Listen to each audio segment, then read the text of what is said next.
What is going on? It is Tig and we are back with another Marvel Tokon video. With this video, I'm going to show you guys how to get better at Tokon. If you're new to the game, this is definitely going to help you. This is going to get you head and shoulders above other people, because a lot of people, when the game first starts, especially if they're new to fighting games, they're not going to know these. There's things you can do before you even start the fight. First off, button setup. If you're on training already, go into training essentials. I have R3 as quick assembly. Why is that important? Quick assembly does this. If you look under your health bar, those 3 meters, those are assist gauge. If you have 3, you can do this. It uses each meter, sets up for another combo. That's part of it. If you do back in quick assembly, it's a counter. So let me get the CPU, make him aggressive. See? That uses an assist meter. So right before he hits you, you press back and R3. And R3. I'm telling you, when people new to this game are not using this mechanic, that's part of it. The other part is if they're pressuring you, because that's one of the biggest things that I see when people are playing these games. The screen's filled with assists. People are just pressuring you in the corner. You don't know whether to jump, whether to go up or down. If you're blocking, press R3. Get them off you. You don't have to time it either. You can be mid-block. You watch. And it gets them off you. You pay 1 assist bar to stop the pressure. This lets you get yourself up, get your offense. Secondly is blocking low. You're gonna want to be in the habit. Most people, when they're playing, they're gonna be backing up, just blocking high. Trust me, as a Fighter Z player, you want to block low. If anything, if you're gonna block, stay blocking low.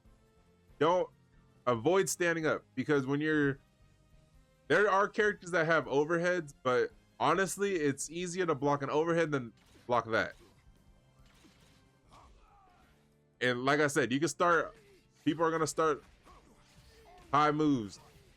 They're going to start high damage moves by going low. So just get in the habit of kneeling and blocking this way. Because there's some characters have limited overhead. Like, for example, Captain America. His overhead, they have this move to get an overhead.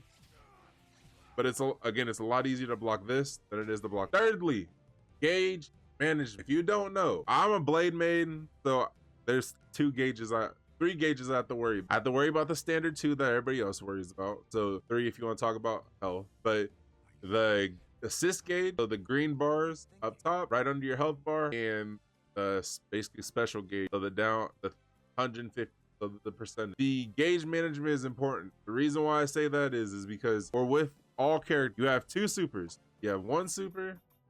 Go to training essentials, manless. So this is about knowing your player. So you see under the description, after lunge performing a series of attacks, yada yada yada, skill gauge 50. So that means that 150, if it's at 50, you can do a super.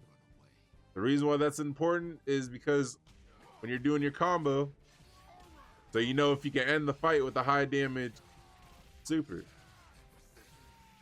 Also, same thing here. Everybody has an ultimate right here. This one costs 100. So the reason why gauge management is important is because as you do meter burning and things like that, you use gauge. So this makes it so, bam. So now I can hop into an ultimate. Gauge management's important. We're gonna get back into that a little later, but pay attention to your bar. Fourthly, stage awareness. The fight starts before you even hop in. One thing that would really help you a lot is knowing knowing the stages.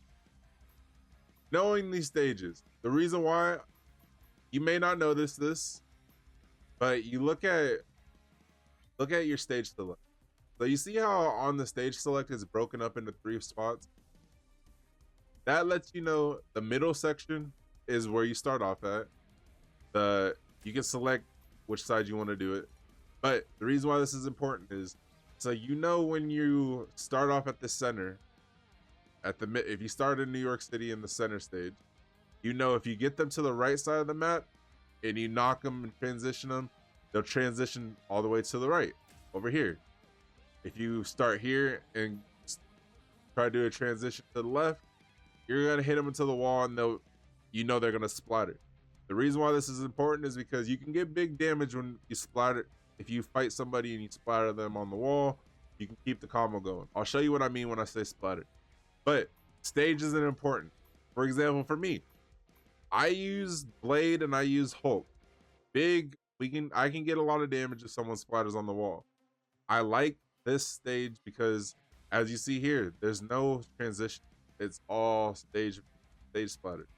So the reason why this is important is that I know that if I hop into a match and we're at X Mansion, if I get them to this whatever side, either left or right, when I do a combo that would normally do a transition, it's not gonna transition, it'll splatter, and I know I'm gonna get big damage. Same thing with this one. See, there's only one part. Then you got ones like this. This one's heavy on the transition. Transitions are important though. They're not just like for gimmicks and things like that. When you start the fight off, you start off with 1 assist. Every time you knock somebody to another side, another stage, another part of the stage, you gain 1 assist. So it's important, if you can, to knock as many people, to get them, to transition them as many times as you can to get your assist up, so that you have more assists than they have. But I'm gonna show you what I mean by stage, how stage important is. All right, so again, this is X Mansion. I know this stage awareness is important because this lets me know, because I know he's gonna splatter. I know that if I do this move, he's not going anywhere. He's there for more combos. He's there for more combos. Comparatively, I go here. Let's switch to one that has, like I said before, I know if I do this, I won't be able to keep comboing.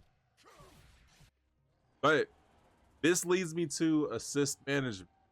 Like I told you before, you want to manage your gauges.